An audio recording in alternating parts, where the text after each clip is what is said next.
मी आहे दीपाली. दीपाली लेडीज टेलरमध्ये तुमचं मनापासून स्वागत करते. तर पहा, स्वतःचे पेपर पॅटर्न स्वतः बनवा. म्हणजे स्वतः ब्लाऊज कटिंग करता तुम्ही, स्वतः ब्लाऊज शिलाई करता. मग पेपर का तुम्ही इतरांचे विकत घेता, म्हणजे रेडीमेड घेता?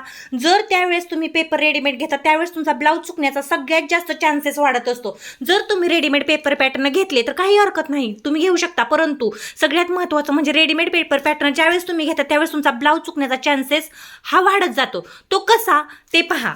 तर पहा, ज्यावेळेस तुम्ही असा रेडीमेड पेपर, आता हा पेपर पॅटर्न मी स्वतः बनवलेला आहे, परंतु जर तुम्ही हा माझ्याकडून घेतला तर तो रेडीमेड होतो पहा. तर ज्यावेळेस तुम्ही हा पेपर पॅटर्न, ह्या 2 पेपर पॅटर्न आहेत पहा, तर एकाच साईजचे आहेत. तर स्वतःचं पेपर पॅटर्न स्वतः बनवा. तर पहा, ज्यावेळेस तुम्हाला ब्लाऊजचं कटिंग करायचं असतं त्यावेळेस काय होतं, ब्लाऊजचा हा जो पेपर असतो तो टाकावा लागतो. इथली गळा रुंदी, शोल्डरचं माप, मुंड्याचं माप, हे जे मापे असतात ना, तसेच कटोरी किती इंचाची असावी, ती किती इंच वाढवावी, किती इंच आडवा टक्स मारावा, किती इंच उभा टक्स मारावा, ही कटोरी जी आहे ती परफेक्ट चार्टनुसार ठरते पहा.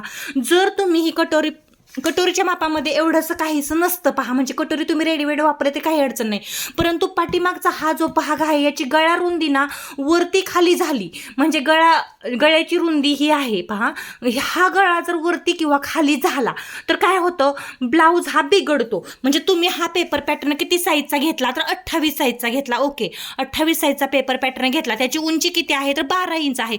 परंतु हाच पेपर पॅटर्न तुम्हाला 14 इंच उंचीला वापरता येणार आहे का, तर अजिबात देखील नाही येणार. एक तर लय तुम्ही 12.5 किंवा 13 इंच इथं खाली 1 इंच वाढवून वापरू शकता. जर तुम्हाला ही उंची 13 इंच घ्यायची म्हटलं तर इथनं गळ्याची उंची कमी जास्त होणार आहे, शोल्डरची उंची कमी जास्त होणार आहे, गळा रुंदीची कमी जास्त होणार आहे, तर मुंडा देखील कमी जास्त होणार आहे. म्हणून तुम्हाला मी सांगते, गळ्याची जी रुंदी असते ना ती कमी जास्त होत जाते. तर पहा, प्रत्येक पेपर पॅटर्न हा वेगळा असतो. तर हा पहा त्याच साईजचा आहे, एकाच साईजचे 2 आहेत माझ्याकडे. तर मी ते तुम्हाला दाखवले. तर त्यानंतर तुम्हाला अजून एक दाखवते. तर हा पहा 14 इंच उंची आहे, छाती 44 आहे. तर ठीक आहे, तुम्ही छाती 44 घेतला तर याची गळ्याची जी खोली आहे ती पहा किती इंच आहे, तर गळ्याची खोली आहे ही फक्त 7.5 इंच. तर 7.5 इंचासाठी हा तुम्ही पेपर पॅटर्न वापरू शकता.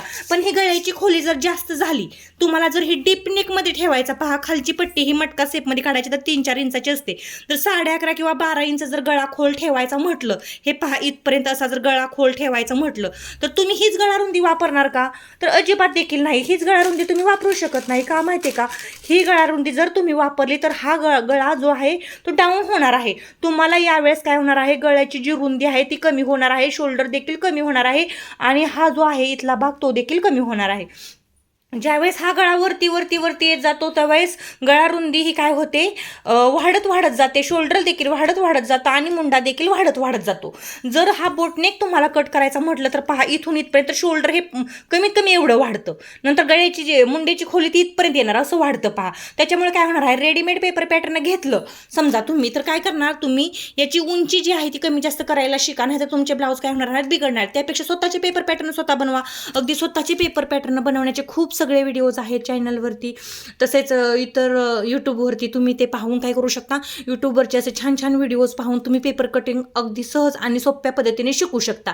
तर तुम्हाला सांगते, यूट्यूबवरचे जे व्हिडिओ आहे ते तुम्ही जर पाहिले तर तुम्हाला एकाच माणसाचे म्हणजे एक 10-15 लोकांचे व्हिडिओज पाहायचे, तुम्हाला ज्यांचं व्यवस्थित समजेल त्यांचे व्हिडिओ काय करायचे, ॲक्सेप्ट करायचे, म्हणजे समजून घ्यायचे, आणि कटिंग शिलाईची मेथड आहे ती पण शिकून घ्यायची.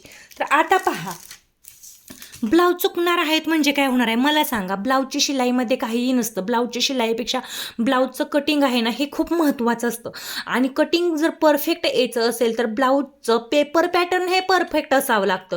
जर पेपर पॅटर्न तुम्ही एकाच साईजचं सगळ्या साईजसाठी वापरलं ते पण चुकणार आहे. बरं, साईज जर वेगवेगळी घेतली, कधी तुम्ही 44ला 44 घेतलं, 28ला 28 घेतलं, तर सांगा 40ला समजा तुम्ही 40 घेतलं, किंवा 30ला 30 घेतलं तर ठीक आहे.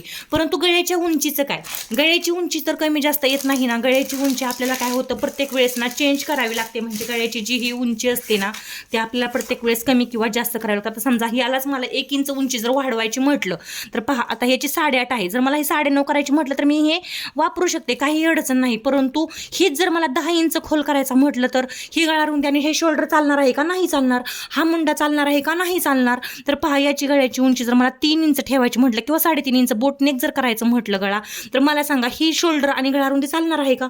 तर नाही चालणार. मग तुम्हाला सांगा रेडीमेड पेपर पॅटर्न हा एकाच साईजचा तुम्हाला एकच भेटतो, त्यामध्ये एकच गळा किंवा 1 इंचाने वरती किंवा 1 इंचाने खाली तुम्ही करू शकता.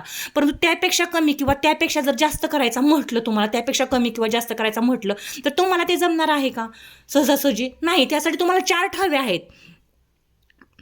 किती गळा खोली असल्यानंतर किती गळा रुंदी ठेवायची, किती गळा खोली असल्यानंतर किती शोल्डर ठेवायचं, किती गळा खोली असल्यानंतर किती मुंडा ठेवायचा, किंवा कोणत्या साईजसाठी कोणती कटोरी वापरायची, कोणत्या कटोरीचा उभा टक्स किती घ्यायचा, कटोरीचा आडवा टक्स म्हणजे कटोरी आडवी किती वाढवायची, हे सगळं कळणं महत्त्वाचं आहे. त्यासाठी तुम्ही रेडीमेड पेपर पॅटर्न घेण्याच्या ऐवजी तुम्ही काय करा, स्वतःच पेपर पॅटर्न बनवायला शिका एकदम परफेक्ट. आणि हां, पेपर पॅटर्न बनवायचे आणि प्रत्येक साईजचा हा अशा प्रकारे त्याच्यावरती लिहायचं आणि तो एका कॅरी बॅगमध्ये परफेक्ट ठेवायचा. अशा साईजचा ज्यावेळेस तुमच्याकडे ब्लाऊज कटिंगसाठी येणार आहे त्यावेळेस हाच पेपर पॅटर्न टाकून तुम्ही काय करायचं, तर हे किती पण दिवस राहतात पहा, अशा कॅरी बॅगमध्ये परफेक्ट असे ठेवून द्यायचे. हे किती पण दिवस राहतात. किती पण दिवस म्हणजे तुम्हाला सांगते, तुम्ही व्यवस्थित वापरले तर हे खूप छान राहतात. तर गळ्यानुसार तुम्ही काय करा, पेपर पॅटर्न बनवा. गळ्याची उंची किती खोल आहे, किती वरती आहे, आता वेगवेगळ्या प्रकारच्या डिझाईन आलेल्या आहेत ब्लाऊजला. मग ते कसं बनवायला म्हणजे सोपं जाणार आहे तुम्हाला. आता ही कटोरी पहा, ही कटोरी थोडीशी गोलाकार सेपमध्ये माझ्यासारखी हे दोन्ही एकाच आहेत. तर बाहीची लांबी पहा.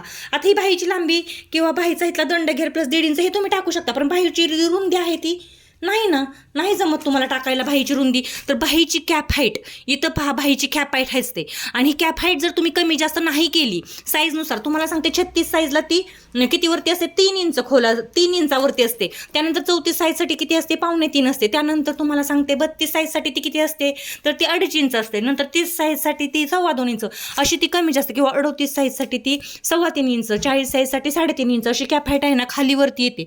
तर ही कॅप हाईट कमी जास्त करणं हे सगळ्यात जास्त महत्त्वाचं आहे.